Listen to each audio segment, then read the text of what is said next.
அடிக்கிற வெயில்ல அடுப்புல சமைக்க முடியலையா? கவலையே இல்லாம 2 நிமிஷத்துல இந்த மாங்காய் துவையல் பண்ணுங்க.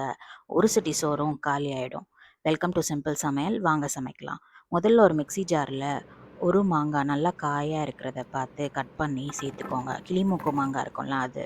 இதோட 12 சின்ன வெங்காயம் சேர்த்துக்கோங்க. 3 to 4 பூண்டு சேர்த்துக்கோங்க. தாளிப்பு இல்லாம பண்றதுனால இவ்வளோ போதும். 2 துண்டு இஞ்சி சேர்த்துக்கோங்க. 1 பச்சை மிளகாய் சேர்த்துக்கோங்க. 5, 6 காஞ்ச மிளகாய் சேர்த்துக்கோங்க. இதோட கொஞ்சம் உப்பு சேர்த்துக்கோங்க. 1/4 கப் போல திருவுன தேங்காய் இல்லைன்னா டெசிகேட்டட் கோகனட் சேர்த்துக்கோங்க. நான் டெசிகேட்டட் கோகனட் சேர்க்குறனால இது கொஞ்சம் ட்ரையாக இருக்கும். அதனால 2 ஸ்பூன் போல் எண்ணெய் ஊற்றிக்கிறேன். இதை 1, 2 அரைச்சிக்கோங்க. டேஸ்ட் பண்ணி பாருங்கள். 1 டீஸ்பூன் போல் மிளகாத்தூள் சேர்த்துக்கோங்க வேணும்னா. சேர்த்து கொரகொரப்பாக அரைச்சிக்கோங்க. இந்த மாதிரி 1, 2 அரைப்பட்டு இருக்கணும்.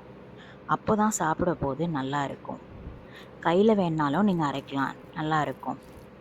இதை இப்படியே சூடான சாதத்தில் ஒரு உருண்டையாக பண்ணி சேர்த்து கொஞ்சம் நெய்யோ இல்லைன்னா எண்ணெயோ சேர்த்து சாப்பிட்டா வேற எந்த சைட் டிஷ்ஷும் தேவையில்லை. சும்மா சூப்பராக இருக்கும். சிம்பிளாக சமைக்கலாம், செமையாக சாப்பிடலாம். தேங்க்ஸ் ஃபார் வாட்சிங்.